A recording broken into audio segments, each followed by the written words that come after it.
55 стоических упражнений. Упражнение 26. Откажитесь от своих ожиданий. Формулировка.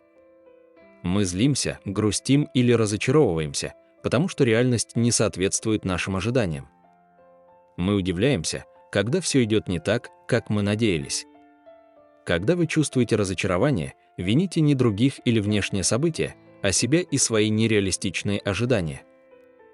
Обратите внимание внутрь себя, помните, что мы должны взять на себя ответственность за себя.